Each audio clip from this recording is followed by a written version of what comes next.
Hi again. Last time I talked about the different kinds of video you can make and how you can earn a good living from them. This isn't a get rich quick scheme and it does take work, but it's low risk, potentially a really high reward, and it's fun. The main thing is that you have to start. For a lot of people, this is the problem. Let me give you a couple of descriptions. And if you feel like, yes, that's me, put your hand up. You've been a teacher for a while.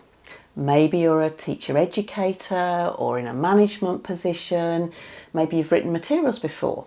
You keep thinking that you're not being paid anything like what you're worth, and video is a good idea. But you just don't seem to get around to doing anything about it. Sound familiar? Another one. You have a small business already. You teach one-to-one or maybe in groups. You know that you could expand this if you could reach more people, find more learners, and you know that video would help. You even bought a ring light and a tripod a while ago and promised yourself you'd do something about it, but they're just gathering dust in a corner. Ring any bells? One more. You're just starting out, you want to work online, but you know that platforms like Cambly or Preply pay peanuts and are really competitive. You'd like not to go down that road, but you're not sure how to start getting your own learners. Okay, you can put your hand down now. If any of this sounds familiar, what's stopping you? I think I can guess. It's all too technical. Like learning anything new, navigating an editing program takes a bit of time to get used to, but if you can manage things like Word and PowerPoint, it's no more complex than that. It'll take too much time. Making video is time consuming, I can't deny it, but there are a couple of mitigating factors. Once you've made a video, it's got a long shelf life. Some of mine on YouTube have been there for over a decade and they still get views. I'm still selling courses I made years ago without putting extra work into them. The other thing is that it's fun, especially the editing process. It's creative and interesting. I honestly think you're going to like it. Social media is so vicious. Yes, you're going to have to put video out there on social media. People have to see it. And yes, it can be a nasty world out there. But to be honest, as a teacher trying to help people, you're not likely to cause much offence. And actually, people tend to be very kind and supportive in my experience. The worst thing that'll probably happen is that they scroll on and you'll never know whether that happens or not, so you shouldn't worry about it. What authority do I have to say anything? Hasn't it all been done before? Of course you have the authority and the right to give this a go. Have a look on YouTube and you'll find slick, polished video from really confident looking people, but also much more rough and ready stuff from people just starting out. Don't compare your first step to somebody else's 10th. There's still plenty of room in the marketplace. Maybe your videos don't look so slick, but you come across as approachable and friendly and genuinely caring, and this might be exactly what learners are looking for. And you won't know until you try. I hate what I look like and sound like on video. don't feel like this. If you don't want to show yourself, you don't have to, but also remember that people won't be looking at your videos for looks. It'll be for how you can help them. You don't worry about this when you go into a classroom, so why should it be different on camera? And if you're concerned about the ums and ahs, no problem. You can just cut them out. The joy of making video is that you can edit it until you're happy with the finished product. I had all of these doubts too. For the first 4 years, I just made voiceover videos because I thought I was too old, too fat, too wrinkly. But I realised that as a viewer myself, I wanted to see who was talking. I didn't care what they looked like, but it was an important part of making a connection with people. And my experience of getting out there has been so positive, has made such a difference to my life and the control and the freedom and income that I have. So let's assume that you're with me and you're going to kindly tell these demon doubts to shut up, and you're going to make a start. Here are some things to think about.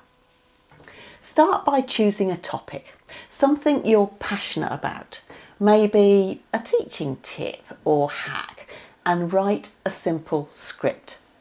About 200 words will do. That's a bit over a minute for most people.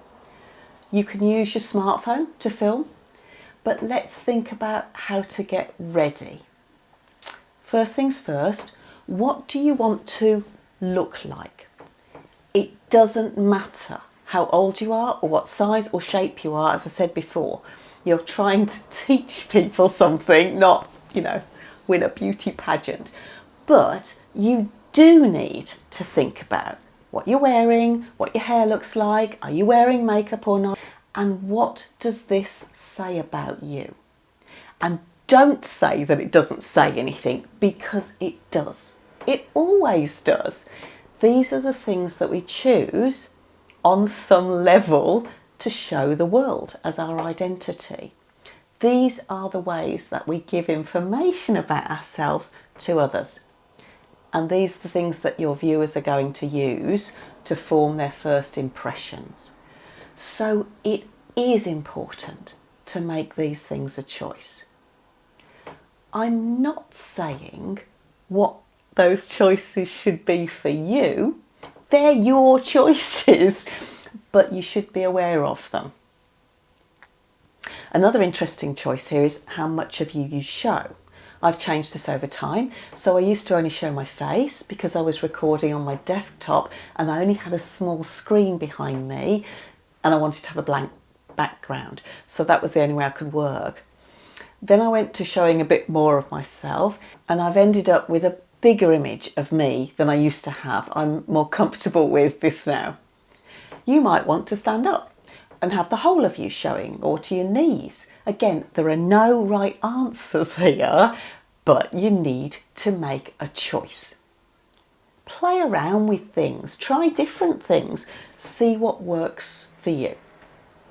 As well as your appearance, of course, how you are, your demeanour, is hugely important. You want to look as confident as you can be, because watching someone who's nervous is not a nice experience. Most of us are empathetic beings, so a presenter who's visibly nervous makes the viewer feel nervous too. They're not going to be listening to you, they're going to be worrying about you. So you really have to do, just as you do in a classroom, put on some kind of layer of confidence. Easier said than done, I know, but there are some tricks.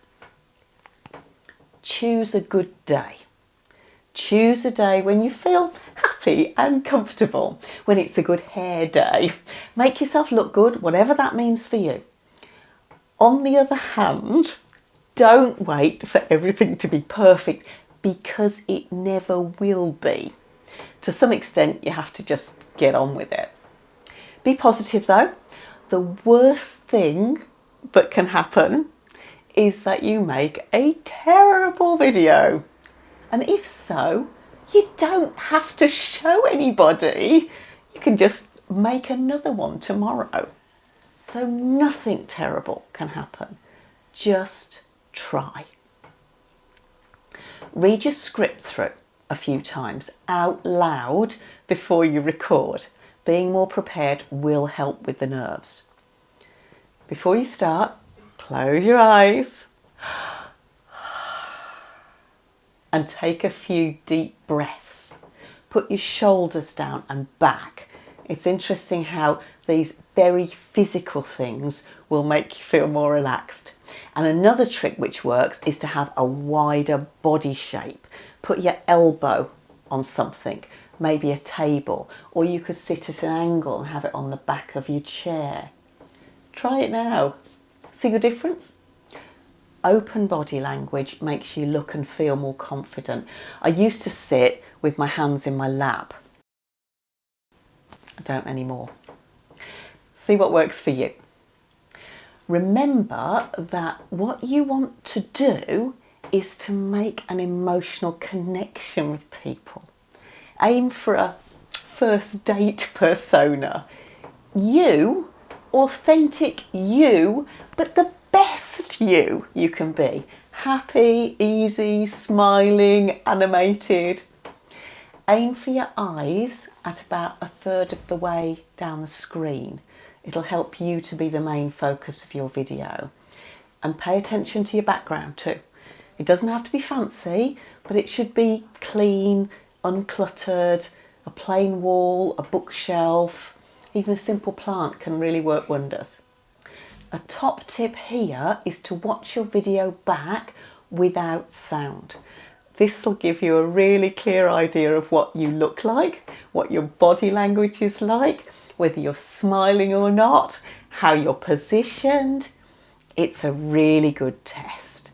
Just watch your back without the sound. Finally, remember that just like everything else, you'll get better at video making the more you practice. So just keep doing it. You won't get it right the first time, you won't get it right the second or the third time, but you'll get it right enough, and you won't improve until or unless you keep making right enough videos. If I look back at the ones I made 10 years ago now, I cringe, but people still watch them. People still seem to like them. It's okay. Just have a go. It's surprisingly easy how all this sounds, but how easily we shy away from it.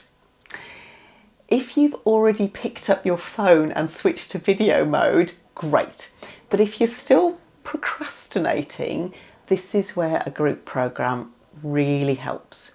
Having hands-on, one-to-one support, inspiration from peers, and deadlines in a structured program makes a huge difference. So more about that soon. Before that though, if you've got to the filming part, you might be wondering how to make your videos more engaging, more professional looking. So that's exactly what we'll cover in the next training.